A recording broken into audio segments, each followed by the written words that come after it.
नमस्कार विद्यार्थियों। आज मैं उपस्थित हूँ इस वीडियो में कर्म कारक का एक सूत्र लेकर, और सूत्र है आपका ह्री क्रूर अन्य तरस्याम। कौन सा है विद्यार्थियों? ह्री क्रूर अन्य तरस्याम। यह सूत्र क्या कहता है कि ह्री धातु और किरी धातु दो धातु हैं, तो इनके जो अण्यंत अवस्था का जो कर्ता होता है, कौन सा कर्ता? अण्यंत अवस्था का। ऋयंत किसको बोलते हैं और अण्यंत किसको बोलते हैं अभी समझेंगे। कि जो ऋयंत अवस्था का जो कर्ता होता है, अण्यंत अवस्था का जो कर्ता होता है, ऋयंत अवस्था में उसकी क्या होती है कर्ता को ऋयंत अवस्था में विकल्प से कर्म संज्ञा होती है। अब आप कारक प्रकरण पढ़ रहे हैं तो आप इस बात को अच्छी तरह से जानते हैं कि ऋयंत अवस्था क्या होती है और अण्यंत अवस्था क्या होती है। देखिए, जैसे एक धातु तो है हमारी, कौन सी? ह्री। और एक धातु है हमारी क्री। कौन सी है? क्री। तो ह्री धातु का होता है हरण करना, ले जाना, और क्री धातु का अर्थ होता है करना। अब देखिए, ये क्या कहते हैं कि जब हम ह्री और क्री धातु अण्यंत अवस्था, अब अण्यंत अवस्था के लिए क्या लेंगे?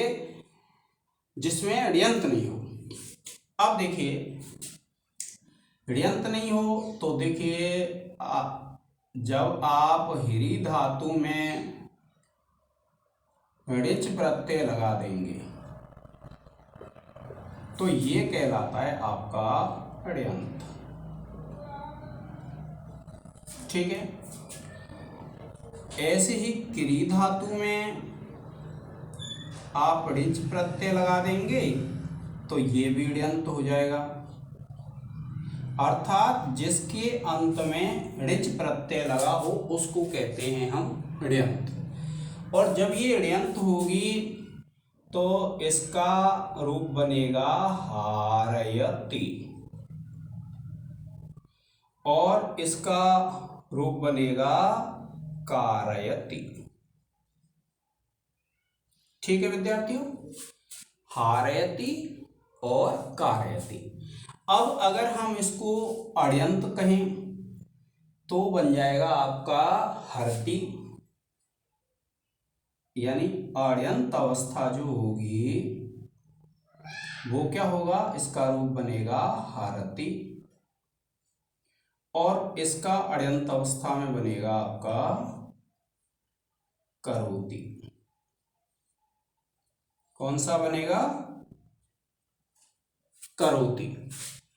हरति और करोति।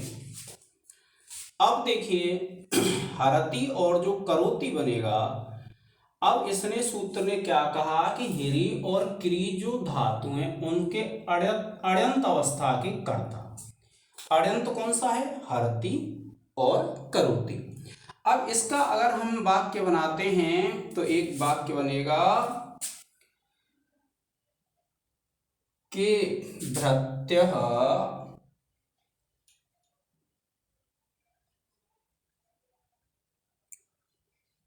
कटम, कट कहते हैं चटाई को, कि भृत्यः कटम हरति।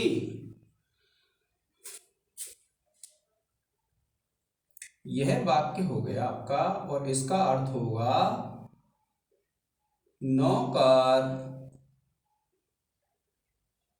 चटाई ले जाता है। क्या वाक्य हो गया? नौकर चटाई ले जाता है।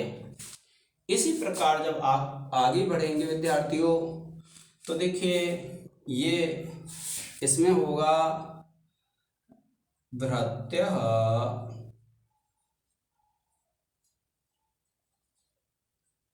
कटम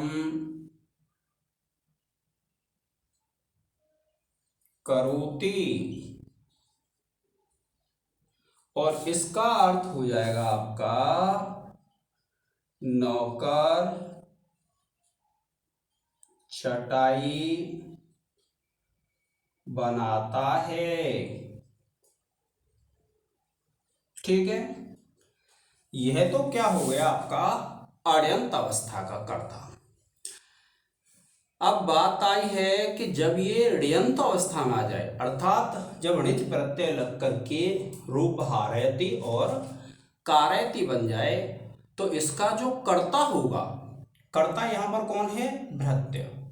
भृत्य इसकी विकल्प से क्या हो जाएगी, कर्म संज्ञा हो जाएगी। देखिए वाक्य बनेगा आपका, जैसे इसमें देखता हूं कि भृत्यम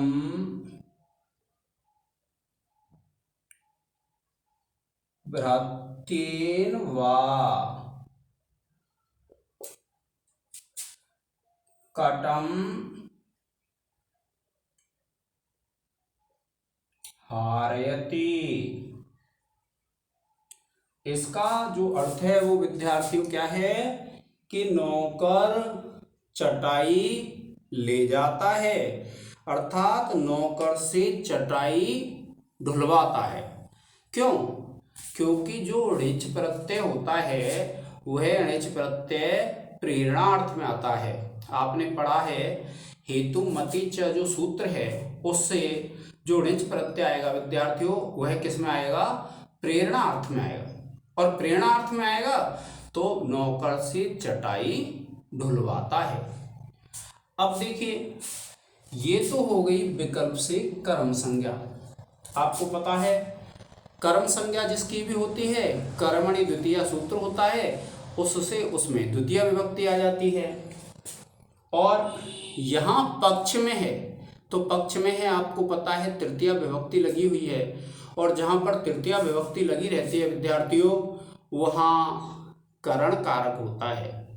और करण कारक होता है उसमें आपने सूत्र पढ़ा है कर्तृकरणयोस् तृतीया, अर्थात कर्ता और करण में तृतीया विभक्ति होती है। तो देखिए इसमें करण कारक है पक्ष में और विकल्प से क्या हुई है, कर्म संज्ञा हुई है। ऐसे ही इसमें देखेंगे तो आप यहां भी लिखेंगे कि भृत्यम भृत्येन वा, और ये जो वा है ये विकल्प के लिए आ जाता है, वा कटम कारयति। क्या हो गया, कटम कारयति। तो देखिए क्या कहते हैं कि जो भृत्य है ये क्या था, कर्ता था। भृत्य का अर्थ होता है सेवक, तो इसकी विकल्प से क्या हो गई, कर्म संज्ञा हो गई। और कर्म संज्ञा हो गई विद्यार्थियों, तो जो कर्म संज्ञक होता है उस कर्म संज्ञक में कौन सी विभक्ति आ जाती है, द्वितीय। और आपने सूत्र पढ़ा हुआ है कर्मणि द्वितीय। और पक्ष में क्या हो गया, करण कारक, और करण कारक हो गया तो जो करण कारक होता है उसमें क्या आ जाती है, तृतीय।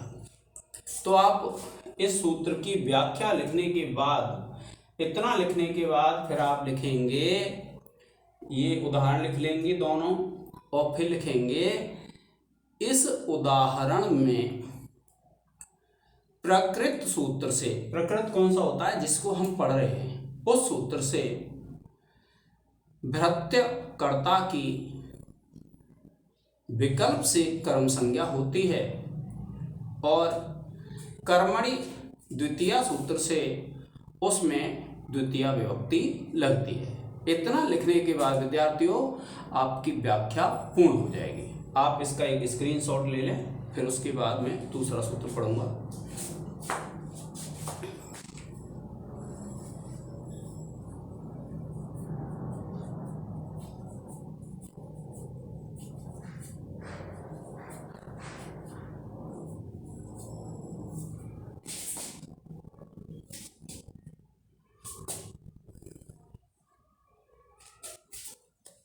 अब देखिए विद्यार्थियों, जो विद्यार्थी संस्कृत भाषा में सिद्धांत कौमुदी के अनुसार समासों को पढ़ रहे हैं, कारक प्रकरण को पढ़ रहे हैं, वे सभी विद्यार्थी क्रम से मेरी वीडियो पढ़ रहे हैं।